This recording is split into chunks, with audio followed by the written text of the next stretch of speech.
All right, guys, welcome. This is a very tight-knit group because this is the first one that I did, and we sent out probably 25 invites. The whole concept of this event is on the topic of figuring it out, which is kind of a funny topic, but I'll dive into that a little bit more. I'm super excited for today's guest that I've got. His name's Spencer Glasgow. He's the founder of Zōk Relief, a really, really good friend of mine. But before we dive into that, I want to give a little bit of context and some background on kind of how we landed on this show and the whole video and strategy behind what this event series is going to be about. So thankful to you guys for popping in. Again, very tight-knit group. Got some really close friends here. Would urge all of you that are here to make sure to connect and chat with each other about what everyone is up to. We've got Ryan and Dean with Spot Parking. They're a startup that I've been working with for a couple months. They're helping me with software development, website design on a couple different tech projects that I'm involved in. Max Oliver, who's actually one of my neighbors, but one of the coolest entrepreneurs that I've met in the last little bit. Beto Conejo, who's an artist working on a really cool Dia de los Muertos event coming up here at the end of October, beginning of November. I got to know him while I was at Silicon Slopes a couple of years ago. So just a really, really cool group. Before I dive any further into what we're up to, I want to talk and just give a quick shout out to my partner in this event, which is Kiln, which is this office space.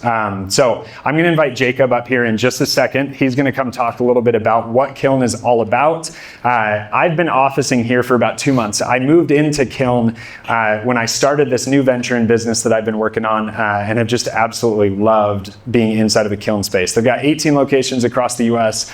I've known them for about 3.5 years, got to know the group while I was working and running marketing at Silicon Slopes, and it's been really good to now have officially an office inside of here. So I'll let Jacob come up, talk a little bit about Kiln, and then we'll go from there. Awesome, thank you, Ryan. Yeah, like Ryan was saying, we got about 18 locations of Kiln across the US, mainly on the west side here. Is this been anyone's first time here at a Kiln? Been okay, there's one right on. Well, yeah, Kiln has been awesome. It's been a co-working office space where you'll see as you kind of walk around, people are working just out of open spaces. Other people have private offices, things like that. But yeah, it's a great place where if you're trying to get out of your home office and be more productive, get a little creativity, network, socialize, this is the place to be. So if you're ever interested in catching a tour of this location, or if you're interested in any other locations, we've got about 6 here in Utah alone. Just come find us at the front desk and we'd love to talk a little bit. But yeah, thanks, Ryan. Thank you.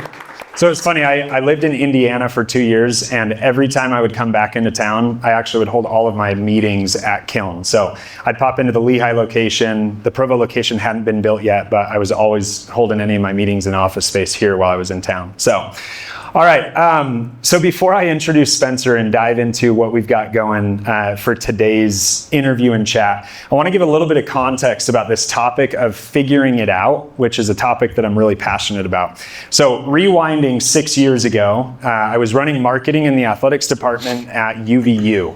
And I was a sophomore at UVU, really, really ambitious, was really excited about life. And I was taking this executive leadership series. And we had 3 weeks in a row where our guest lecturers had canceled. They didn't end up showing up. And it was my favorite class that I took at UVU because we got to hear from different CEOs and executives from different companies. And they'd come in and share their stories. And I remember one week I went up to the professor that was in charge of the class and I said, hey, I was probably a little overzealous with it, but I said, hey, I know that we've had our guest lectures canceled the last couple weeks. If you ever need someone to hop in last minute to talk about what we're doing, or if you're ever looking for someone to pop in and give a last minute lecture, more than happy to pop in and talk about what we're doing in the athletics department. And he cuts me off and he doesn't even know my name. He cuts me off and he goes, this stage is only for people that have done something with their lives. I was like, oh, well, that's interesting. So I was like, I'm going to go do something interesting with my life. I drop out of college 6 months later, transition into startups and start working just inside of the Silicon Slopes ecosystem. And this whole time I'd had this thought in my mind. I was like, I need to figure out what I want to do. And so as I went over the last 4 or 5 years inside of working with different startups, working with different businesses, moving to Indiana to run a cold plunge business, making content on TikTok, like this concept of figuring it out has always been in the back of my mind. And so 2 months ago, I had been working on a boutique consulting firm with a friend, servicing some different consulting contracts in the athletics space. Finished up the contracts that we were working on. I decided that I wanted to try something completely on my own. And so for the last 2 months, I've been building a business inside of it's called Relay, but we do short form video content for brands and their Facebook and Meta ads and TikTok ads. And it's been really fun figuring that out. In the background, I've been creating content for 15 years. I started when I was 12 years old, and I realize now with the connections and some of the relationships that I have, what I'm really passionate about is taking the examples and the lessons and things that I learned from other people's stories and finding ways to apply that into what I'm doing now. And so I had this thought a couple months ago where I was like, I want to create a stage that's for people that are doing stuff with their lives, not just for people that have done stuff with their lives. And so that's the whole premise of what this first core conversation is today, which tees me up into a conversation I'm really excited to have with my friend Spencer. Spencer, I'll invite you to come up now. Spencer Glasgow is the founder of Zōk Relief. He has been building this business for a couple years now. We're 7 years in, right? Yeah. 8, 9? 7 since launch. Awesome. Well, today's conversation is going to be a really, really good one. Probably my favorite thing about Spencer's story is, you got one right there, right under you. There we go. So I met Spencer, and this is what's super fascinating about his story. I actually met Spencer because I got an email from his TikTok outreach coordinator when I was creating TikTok online. And we've gotten to know each other on various different levels. We've done business collaborations, we've gotten to work on different projects, and it's been really, really cool getting to know your story. Do things on your own, which is basically the story of what most entrepreneurs will end up going through. So on that topic, super excited to have Spencer here today. Spencer, what would be helpful for people to know about your story, background, context, just kind of like a starting point to get to where we are today with who you are and what Zōk is? Yeah, Ryan, thanks for having me on. This is fun. This is my first little gig here, so thank you for everyone who decided to come out. Number one is just don't give up. You can't give up. I feel like that's been the theme of my life since graduating high school. Is just you're going to be faced with so many brick walls, so much opposition that is going to try to bust you, break you down, get you into the fetal position on the ground in the bathroom, which, you know, some of you might be able to relate to. Just putting so much pressure on yourself and wanting things to work out so badly, and just persevering at all costs. I love it. So tell us a little bit about what your product suite is with Zōk Relief. Give us a little bit of context there.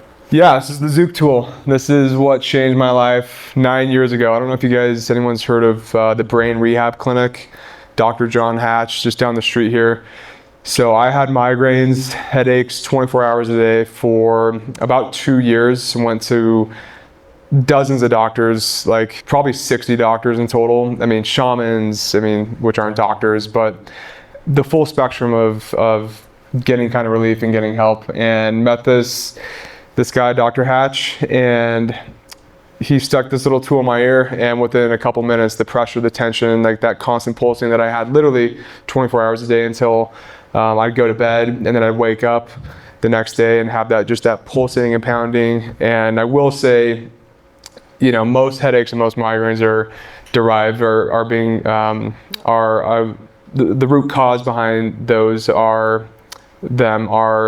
is stress and just nervous system dysregulation. And so the Zōk tool is stimulating cranial nerves, trigeminal, vagus nerves, just through pressure fluctuation. It looks super simple, kind of looks like a joke, which I'm trying to fix that presentation because, you know, the problem people spend thousands of dollars on, and is what I was doing for 2 years until I met this chiropractor, functional neurology guy, and launched the tool, and then eventually a couple years later, I realized just through a lot of data, a lot of feedback from people that suffer from migraines and headaches, there's other root causes that you can address to essentially get rid of your migraines, get rid of your headaches. And there's no silver bullet. There's no one size fits all type of cure. But Migrainium, this product that I launched about a year ago, about 12 months ago, has been amazing for people with migraines, people with headaches. So those are the two products. Not to go too into detail with the story, but. So what's fascinating about, since I've known Zōk, I first got an email, like I mentioned a little bit earlier, from Spencer's influencer coordinator, and she was like, hey, we want to send you one of our products. We'd love for you to test it out. If you like it, post about it on your social media. And I'm like, yeah, send one over. I'd love to take a look. And then I get an email the next day that says, hey, sorry, we've had an influx of like 10,000 orders come in over the weekend. We're having to hire some additional help, be able to help us fulfill orders. It was the little 12-year-olds in the neighborhood helping you fill orders in your townhome garage, come to learn. But it was crazy seeing at that moment, I look at the bottom of the email and it says based in Orem, Utah. And I'm like, what in the world? So I look it up, I find a friend that's connected with Spencer. Took me a minute to figure out who the owner of Zōk was. Finally tracked you down, asked for an introduction over to Spencer, and then we became really good friends in April of 2023. And so since then, having seen what Zōk has done, you've serviced now almost 1 million unique customers with this little $30 headache pump, shipping 40,000 units a month. And has now scaled into a full suite of products that's now expanding as we speak. I mean, you've got different iterations and products that are coming down the line. So it's always interesting. We see so many products online that are pushed, that are shared to us, but it becomes very different when you know the people behind who's building those businesses. And what's been really interesting is getting behind the scenes and understanding a lot of Spencer's story, realizing that for most of the time, he's had to do a lot of it on his own. I would put Spencer, if we were going gladiator style and I had to put two people against each other, of who knows their business and their customers and their market the best, Spencer would beat whoever steps into the ring with him every single time. This man knows Shopify backend better than anyone that I've ever met. He knows meta ads better than anyone I've ever met. And I'm pretty sure you probably dream about running ads 24/7. So tell me a little bit, go back to the beginning stages of how Zōk got started, right? Because we look at it today, 7 years of grinding and building this business, adding products into the suite of tools. Go back to the very beginning of when you were searching for a solution to the pain that you were having. What led you to finding who at the time was Dr. Hatch, who helped you kind of formulate and land on what the product should be, and then how it scaled into what it is now today. Yeah, so you can't forget Butt Valet. I started a business called buttvalet.com. It was kind of like dude wipes, flushable wipes, individually packaged, and that was in 2016, and had no idea what I was doing. Saved up all my money from mowing lawns when I was a kid, and put all of my savings into this with a partner, and it failed miserably, but gave me a ton of experience, a ton of knowledge, a ton of just understanding of how e-commerce works. I thought you just kind of found a product, found an opportunity, found something that could potentially attract a bunch of customers, and you just run a little bit of Facebook ads, set up a Shopify, Amazon, and it'll grow. If you build it, they will come. And that's definitely not the case. There's so many underpinnings to an e-commerce business, and there's so many different systems and processes and operations that all have to be harmonizing and firing at the same time. So that experience, that failure, teed it up from when I met Dr. Hatch, when I was going to doctor, neurologists, acupuncturists, acupressurists, shamans, any kind of person that could potentially help me with the migraines and the headaches. I met Dr. Hatch in 2016 at the neuro clinic, his previous clinic back in Lehigh, and yeah, like I said, he popped this little tool out, and within a couple minutes, it was legitimately the first therapy, the first thing from a doctor that my migraine headaches was reduced significantly right then and there. And so I was like, are you selling this thing? Like, what's the story? And he's like, well, my business partner just backed out yesterday. And I told him about the whole butt ballet thing. And, Dr. Hatch, just a very trusting person and very just kind of in the moment kind of guy. He's like, well, let's partner. And so we partnered 50-50 right there in 2016. And I still had butt ballet going, was still trying to figure it out, how my partner, I had pulled the plug at BYU and just wanted to go all in, just because of my passion for entrepreneurship and just wanting to have that freedom to create with no confines. So butt ballet kind of fizzled out. Was working with Dr. Hatch in 2017 to go down the FDA path, go down the legal loopholes to figuring out how we get this product to market, because there are some pretty heavy duty claims, disease claims, which you'll definitely get the attention of the FDA. I'll say that when you mention some of these disease claims in a way that they don't like, but it's hard when it's actually helping diseases. So we launched in 2018 after about a year and a half of just me figuring out, okay, how do we manufacture this? What type of legal help do we need? How do we set up the Shopify, the Amazon? And yeah, we launched, we actually did a Kickstarter. We did, it was called Funded Today. Does anyone remember Funded Today? They were like a marketing agency for Kickstarter products, and we used them, and it was a 40-day campaign. On day 39, we had raised like $60,000, spent like $20,000 in like ads and with the agency service, so it was profitable, it worked. Didn't have to come up with any money to fund the manufacturing, because at that point, Dr. Hatch put in 25 grand. I just put in all my sweat equity, had savings from lawn mowing. It was just all in, like butt ballet as that kind of trended downwards, and then, emerging into Zōk in 2017. And we had no money in 2018 after all the legal fees and just paying for prototypes. So we do this Kickstarter, and they were a little hesitant. They were like, well, this is like a quasi-medical device. You're claiming it's a class 1. But I guess if you don't say this, and that, we'll approve it. And so they approved it. Day 39 of the 40-day campaign, we exceeded our goal by 550%. They refunded every penny back to every customer, and we were left with nothing. So we had no money now. They took all of our money. And the $20,000 that we spent at the time, that was like the last of the money that we had was gone. And I started reaching out to influencers and kind of just sharing that sob story. I think her name was Ashley Rose Reeves on Instagram. Had like 100,000 followers at the time, and she was so like fired up about our situation. She drove like 20 grand in sales within 24 hours. So there was like 30,000 when we had launched on Shopify and got inventory. Or we like pre-launched.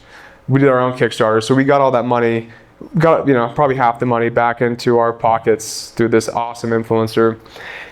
Yeah, we kind of had that big spike, and then I tried figuring out Facebook ads, and some of you may know that are starting a business, you got to make every penny work for you. So I'll say to my detriment, I have and had held on way too much to every single operational piece of the business, out of fear that it was going to crash, it was going to tank. And so I didn't really hire anybody, didn't really spend money on agencies. I remember meeting with Disruptive Advertising. I think the name has changed since then.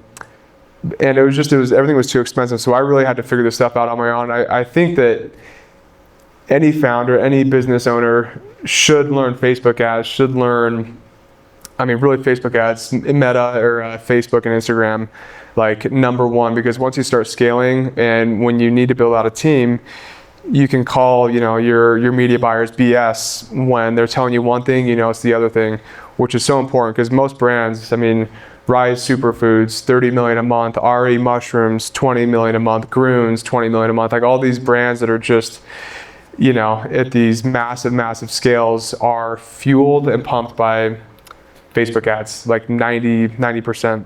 So I figured that out. I was running stuff. I was tweaking the ad account, and 2018 goes by and did like 60 grand in sales. Had spent like 50,000 on ads, working on these businesses, trying to make something successful and going into arguably one of the hardest business models to figure out of all time, which is e-commerce. I mean, there's so many pieces: email marketing, text message marketing, setting up your website, setting up, which is, you know, Shopify, and then having conversion rate optimization, which entails heat mapping, which entails A/B testing of, you know, conversion rate optimization for different buttons, different headlines, different images, different flows. You then have Amazon, which is a completely different, unbelievable beast. You have manufacturing, you have fulfillment, and then managing a team. I mean, it's a lot, but I will say it's the most rewarding when it works. It is stronger than any drug when it does work and when things start to lift, and it's possible. But 2019 rolls around, and end of 2018, and I had a Honda Civic and paid for it in cash. It was like $6K. I got a loan on that to have more runway as I was living here at the village and paying, you know, for my own way. And I was so stressed out. And again, most of that stress, I think for me, was comparing myself to other guys that had started these businesses, and A, probably were inflating their numbers and sharing stuff with me that wasn't real, but B, just the whole comparison thing brought me down a deeper trench. And I ended up going to Southern Utah for 3 weeks to this like yoga, meditation, like holistic chill out clinic. It's called The Bridge, if anyone needs that. I was so stressed out and had so much anxiety, so much depression, because nothing was working. It's like this cognitive dissonance when you put so much work into something, you know, tilling the ground, tilling the garden, planting the seeds, fertilizing it, and you have nothing to show for. And I went to this, I mean, that was really the turning point for me, The Bridge down in Southern Utah, and just kind of reset my whole nervous system. Came back, had our fulfillment, our 3PL friend of ours give us like $1,500. He's like, Spencer, just take the $1,500. I want you to run ads one more time. I'm like, Landon, like, they're not working. And he's like, just do it, dude. And Landon Briner, if anyone needs gummy manufacturing, one of the greatest guys. I probably shouldn't say who he's done, but it was one of the brands that I mentioned, massive brand, and they crush it. But gummy manufacturer now, he was our 3PL at the time, gave me $1,500. I go back in the ad account and I'm like, okay, I gotta be willing to go down under the water with this ship. And when I accepted that I may have to go get a job in 3 months after like never having a job, mowing lawns for myself. I don't know, something shifted, and I go in and start, it was really just like turning around again, and like, you know, looking at the snake on the stick, like in the Bible, and just all you had to do was look, and things would change, and you would heal. And this ad account, I had done like $3,400 in January. The next month it was like 15 grand, and I'd spent like 5 grand. So 3 ROAS for anyone that's in Facebook ads and knows the return on ad spend stuff. And then it was 34 grand and about a 3 ROAS, which is about 25-30% net profit EBITDA. And it was finally working. And then it was 84,000. Then it was 104,000. Then it just, started climbing profitably. And again, like the strongest drug I can ever, not that I've taken drugs, but the strongest effect on the psyche that anything could ever have is seeing your hard work pay off. And then there's been lots of ups and downs since then, massive ups and downs with FDA, with not liking the verbiage on the website, bad manufacturing, batches throwing out 100,000 units just straight into the trash because they messed up on our product. and it was defective.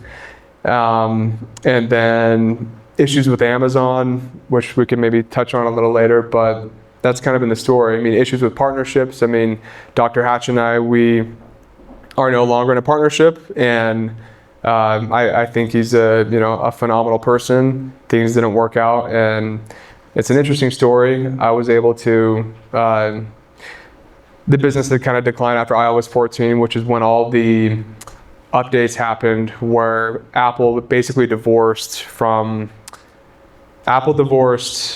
Meta in sharing all their first party data. And so when you're trying to run ads, like the name of the game is sending as much data from your customers back into the ad account so that it can optimize to find more lookalike audiences and lowest hanging fruit for the lowest cost per acquisition.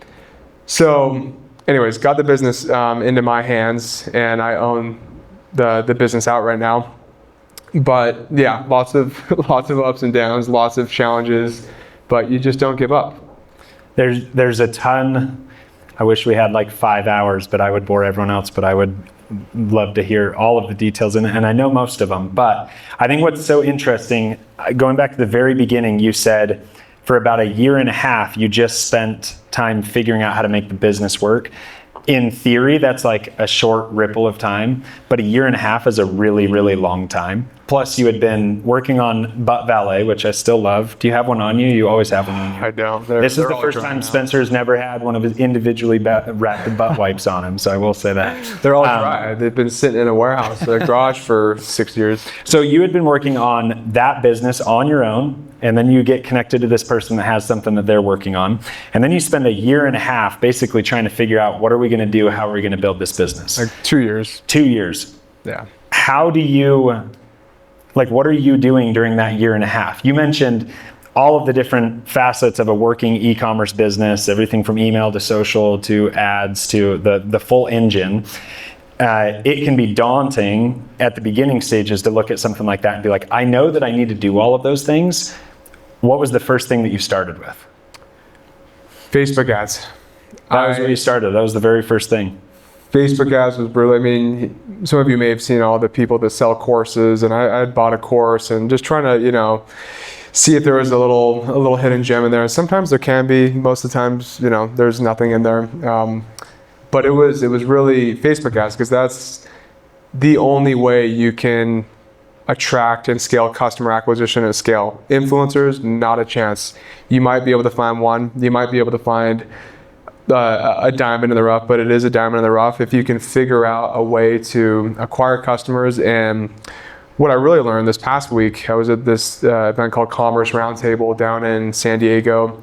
Gary Vee, and some other big e-commerce guys sharing some really insightful, really valuable tips on scaling these brands from 600 grand a month to 13 million a month to 20 million a month. And it's being able to acquire customers at the lowest cost possible. If you can have a 0.1 ROAS acquire a customer for $500, you're probably going to win, because he who can spend the most on advertising will be able to have a business that can outlast anybody else, because it's an auction. You are constantly bidding for attention at any given second when you're running an ad. So if you can spend more, you're bullying people out of the auction. Their costs are going to go up, so are yours. But if you have the lifetime value, which this has no lifetime value, and I didn't want to just go launch another gimmicky product. This isn't a gimmicky product. It looks like a gimmicky product. Good save. I mean, the reason this doesn't have lifetime value, which essentially is, some people define it a little bit differently, but it's basically the amount of money that someone spends over the course of 12 months on a certain product. So I've had the Zōk that I have in my pocket, I've had for 2.5 years, and I haven't had to buy a replacement, because whenever I need another one, I text Spencer. But that is why you added in a migrainium supplement, because it keeps people coming back. It's a supplement, and it's a product that they consume, and so they end up coming back more frequently, and so you increase your lifetime value, so you can spend more money to acquire more customers, because you make more money over the course of the year on the product. 100%. Does anyone run ads? I know Max does. I've seen Max's ads. Run ads. 3. Anyone else understand Facebook ads? Is anyone trying to launch a product or a service? or that wants to launch a product or service, I want to be relevant, but like if you want to launch a product or a service or anything online, like my whole business changed once I launched the supplement, because there's a lot more competition. But like the metrics, I mean, I won't share exact numbers, but this right here has a lifetime value. So basically like the revenue you're going to get from your average customer over a 12-month window is kind of like how people look at it.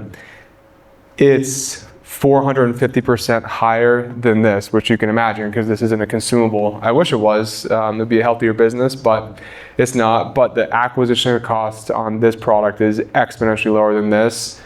But from the numbers that I've looked at and from talking with finance, specialists that are experts in subscription D2C brands, just recently, because again, I've been so focused on this tool, and just it's nice when you can spend $1 and make $3 back every single day, which for one-off products can definitely be the case. But what I've really learned over the past couple of months, talking to a lot of people that are scaling these multiple eight-figure per month, little $30 supplement products, everyday dose mushroom coffee, rice, superfoods, they spend like, basically it takes 3, 4, 5 months for to pay back their acquisition costs. So if I'm selling this for 50, like they're acquiring a customer for probably $100, and then with all the margins, with the percentage of drop-offs with subscriptions, like it works out to be 3, 4, 5 months. So that has completely changed my mind. And obviously when you're starting out, you want to make as much profit as possible.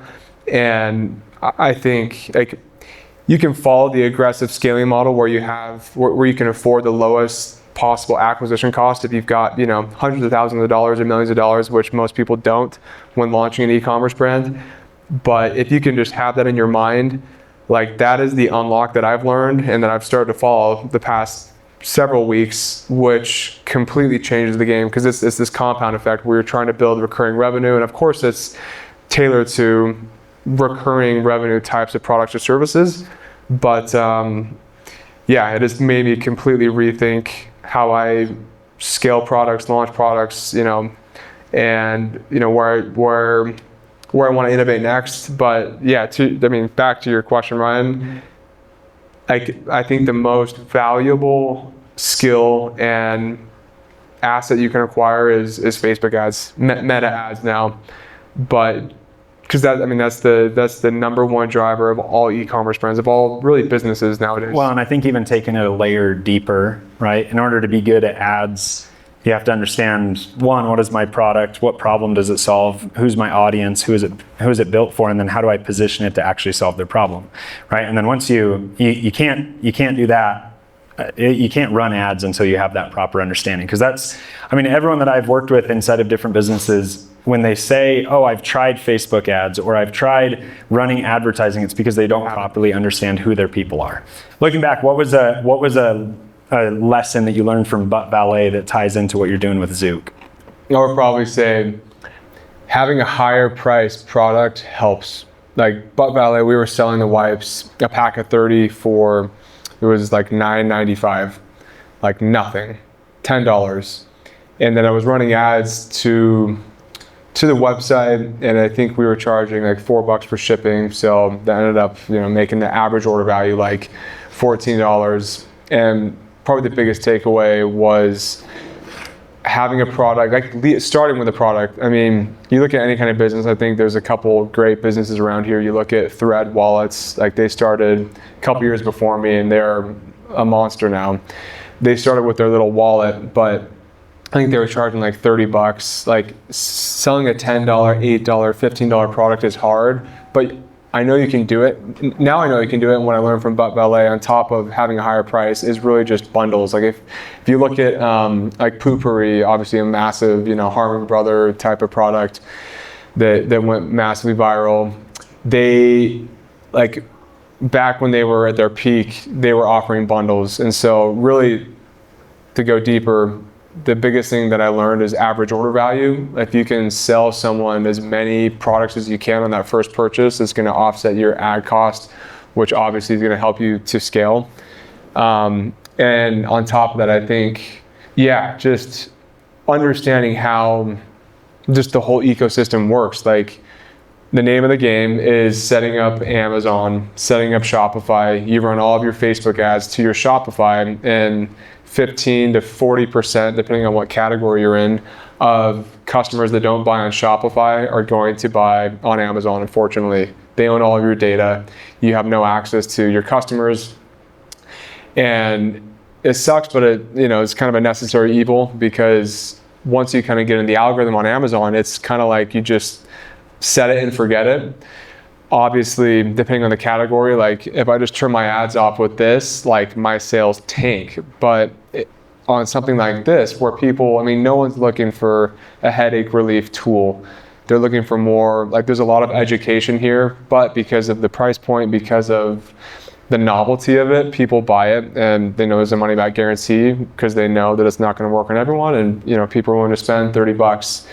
Whereas something like this, migraine or headache relief, or stress relief, kind of these big sleep relief categories, once you can get into the algorithms on Amazon, which you pump through Facebook ads, now TikTok as well, which is a completely different beast, which you guys obviously have seen, probably just all the affiliates that are just slinging everything left, right, and center, but it works. And especially if you have a product that works. That whole model is like Facebook ads 2.0, where you don't have to spend any money on ads, but you're spending money on creators. So you're finding, an agency. I'll give Michael from Stay Viral a shout out if this goes anywhere.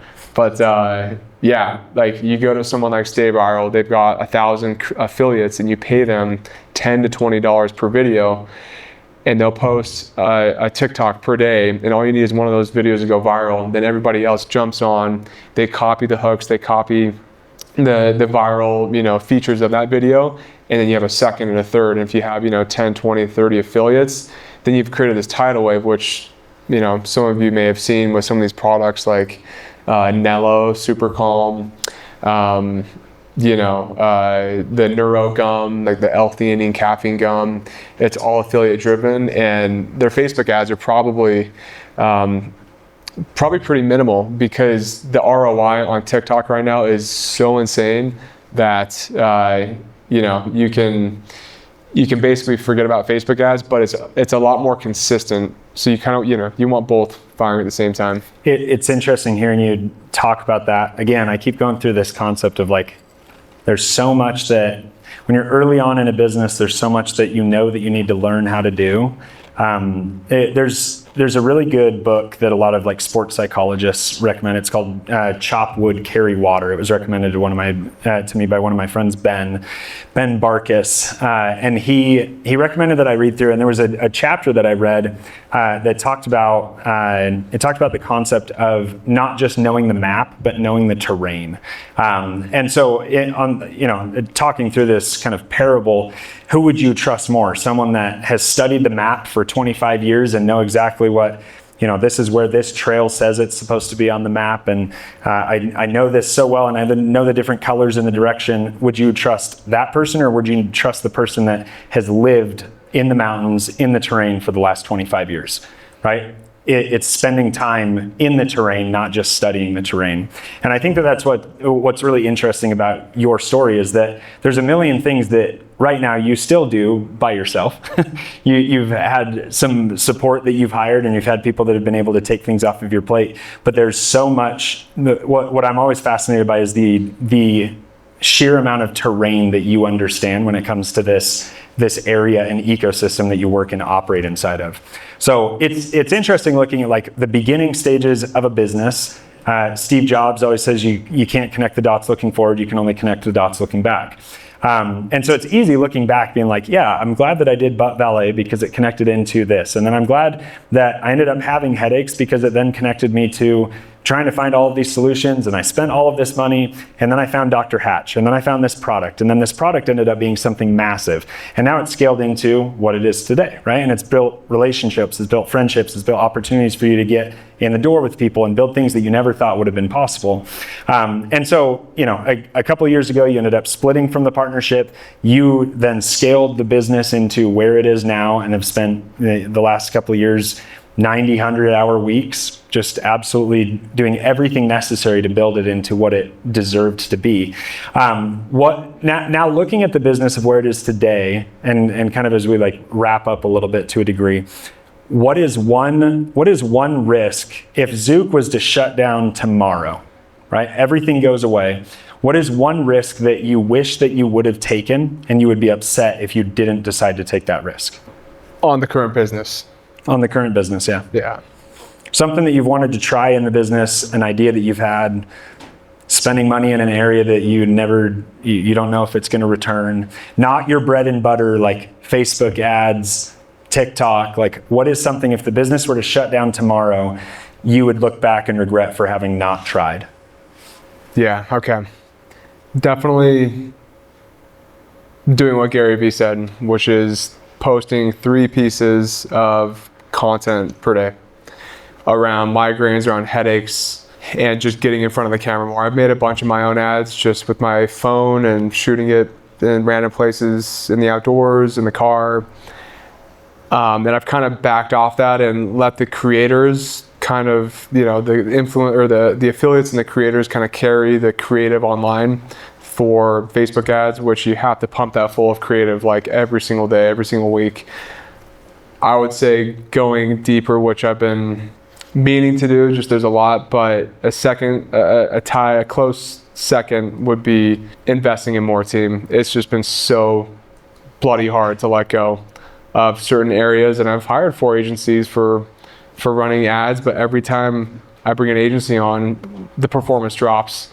So I would say, yeah, number one, going all in on founder-led content and telling your story 1,000 different ways, 3 times a day, 90 posts per month, and getting creative and launching a YouTube channel. Because what happens with YouTube is that content gains views over time, unlike Facebook, where it might go viral for a couple days or a couple weeks, but then it dies off. YouTube, it compounds over time with the long tail keywords. If you can hone in on a niche and then slowly expand out from that niche and be a generalist. But I would say the founder-led content, number one. So increasing content and then increasing team.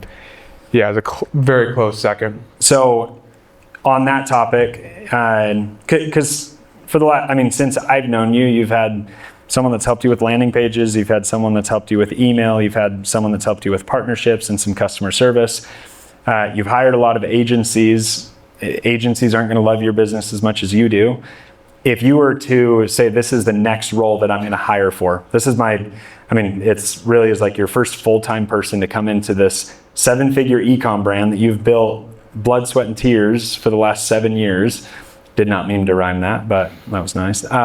What would be the first role that you go hire for? Someone to just take over, take over operations.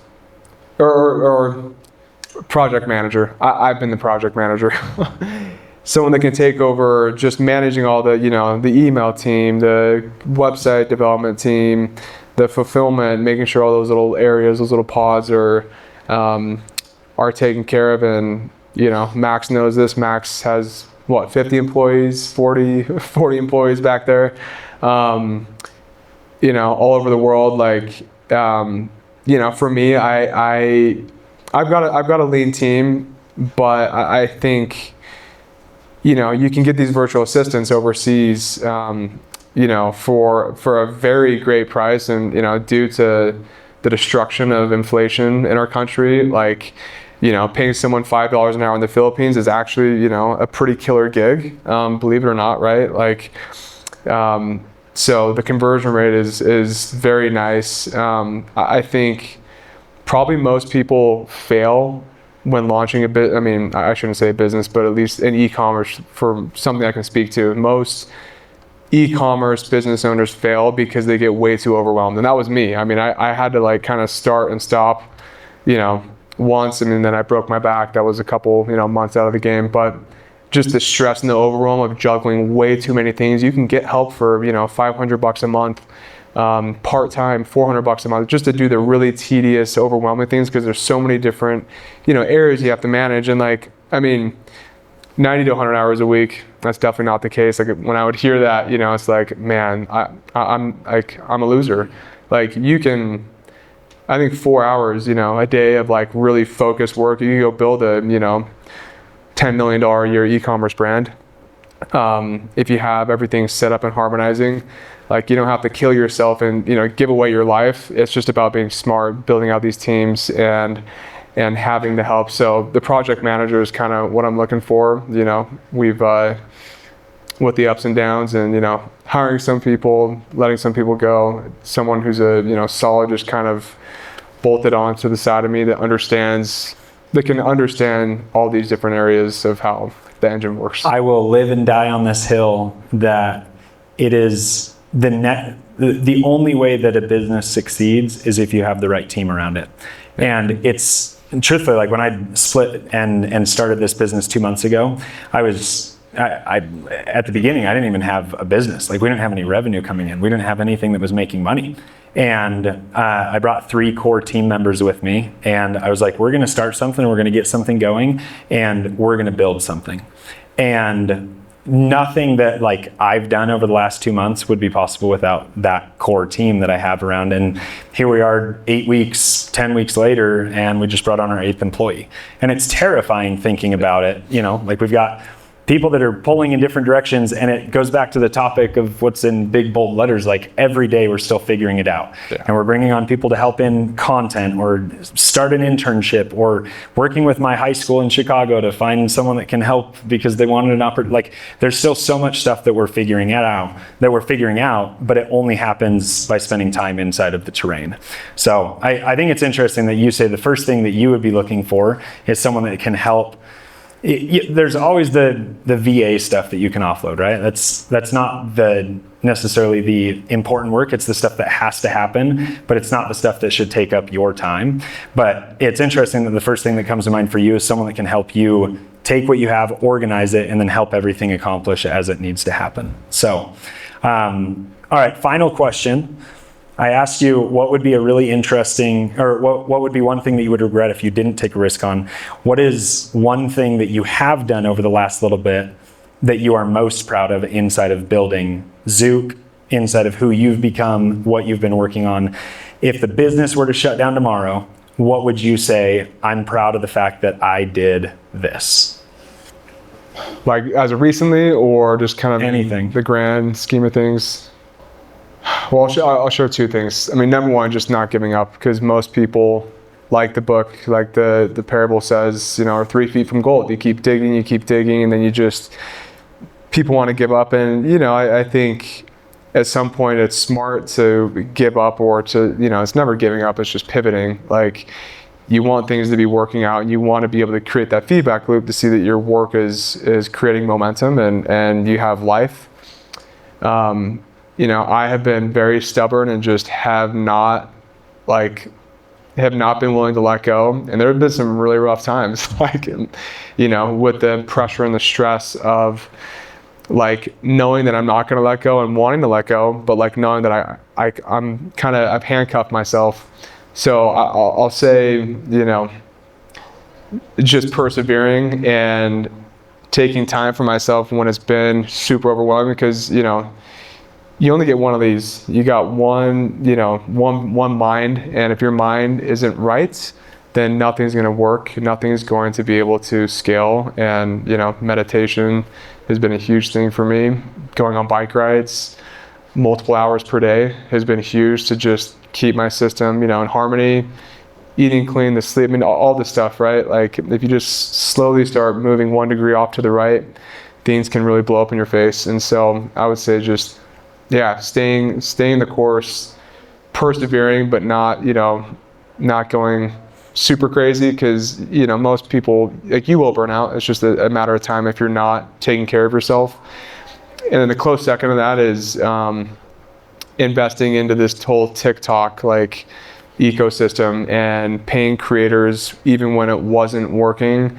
And, you know, it's like you've got 20 people that are making videos every single day. You do the math on that. It's just like adding up week over week over week, month over month over month. Nothing's working. And then one day, like after 5 months of trying to get the TikTok algorithm to go, one video just took off, and then another video, and then it was just like this exponential growth curve. And you know, it's scary to go down with the airplane and feel yourself going down as it's going down, and then you know, once you get that one engine working, just you slowly start to feel that lift, and then you know, things go up from there. But it's yeah, that the second number two is just being willing to invest in things that you know could, you know, yield and result in a positive outcome, which I knew that TikTok could work. You know, we're having some challenges right now with TikTok, so I can't say it's always perfect, but it definitely has worked in the grand scheme of things. And yeah, overall, you got to have faith in what you're creating, faith in yourself. It's not always easy, but if you just keep pushing and you keep, you know, being willing to spend another dollar to that person to maybe help this project go forward, or spend another dollar to get this product going, or this Facebook ad running, you never know when it's just going to go parabolic. I love it. Well, thank you for being number 001 on my figuring it out show or podcast or whatever it ends up being. We're still figuring that out. I want to move, just if we have any Q&A, 2 to 3 quick questions. If anyone has any questions, building an e-commerce business, scaling a brand, how to ride a bike really, really fast. Kind of a super question, because I'm assuming your ad spend daily is just crazy to keep up with client acquisition. How much new ad creative are you testing on a weekly basis, let's say? Yeah, that's a really good question, because as you know, these ad accounts are finicky. You might have like one day or 1 week, it's like your cost per acquisition, whether that's like a lead, you know, someone that's opting in for email, phone number for a service, or buying a $20 product. Like, things are going, it's total day trading. I would say I'm testing probably, and it all depends on how much you're spending, but like if you're spending, you know, $100 a day on Facebook ads, $20 a day on Facebook ads, like I would start with 10 ads. I would do probably 6 videos and like 4 static images. Static images are huge, like so huge, and people miss that. Like, Facebook has made, like, it's like a necessity, like you have to have them in the ad account for it all to synergize. If you're spending $1,000 a day on ads, you know, starting with, you know, 10 to 20, like, can work. 30 or 40 is probably going to be better, because you're going to be able to get feedback quicker. I mean, the more the better. Like, I'm testing not enough, like probably around 15 to 20 a week, new creatives. I should probably be at like 50 a week. You know, guys that are like my friend Jordan, spending $160,000 a day on Facebook ads with his electrolyte product that he started 13 months ago. And I think they are profitable. They did raise millions of dollars. Yeah, they're testing, I mean, 100 plus per week, probably 100 to 200 per week, and like a lot of just little gems to keep. Like, a lot of his ad spend goes towards whitelisted influencers. So like with your stuff, if it's just like, you know, 3-second media, like, dude, I mean, and I've seen some of your whitelisted, your personal stuff, but go get 5 other people, like 5 other creators. It doesn't even have to be anyone relevant. Just go fire up a random page. It's like, you know, e-commerce news today, or like, you know, social media news today. And like, when you see sponsored by up in the corner on the reels or whatever you're seeing, it's, you know, it's not your brand, it's someone else speaking. So yeah, the diversification with whitelisting is huge. And then just like, at a minimum, I would test at least 3 to 4 ads per day in a separate campaign that's you know, at least $100-200 a day, and kill it after a couple days if there's nothing, but you want to, you know, give it at least like 5 days to run, if that hopefully helps in any way. And then I just, maybe, nope. On this one. And then I just looked it up. He's got 130 ads running on Meta right now. So 130 different active ad concepts since July. And that's one ad account. That's I have one 2 ad ad accounts. that we know about. I love it. Anyone else? I like it. Yeah, Drew. We'll close out with Drew and then we'll go from there. Okay, so you mentioned meditation and other things, and obviously starting any company would be stressful. How do you keep a work-life balance throughout all of this? Oh, so I love that question because I'm always asking that to other people. Like, it always just seems so rosy on the outside, and it is definitely not. Like, people have their stuff. I got married a couple years ago, and I got 3 kids now. I think the number one thing is sleep. Like, getting to bed early, like between 9 p.m. and I am the worst at this. Like, I don't think I've ever gone to bed. Well, once, like 2 years ago, I went to bed at like 9:20. For some reason, I love being on my computer until the early hours in the morning, 1 a.m., 2 a.m., 3 a.m. When I got married, obviously that's not really nice for the wife. So I had to switch that. But I think like what's helped me the most is getting to bed early so I'm not tired the next day and not needing more sleep, or just, so that I can be more efficient. And then honestly,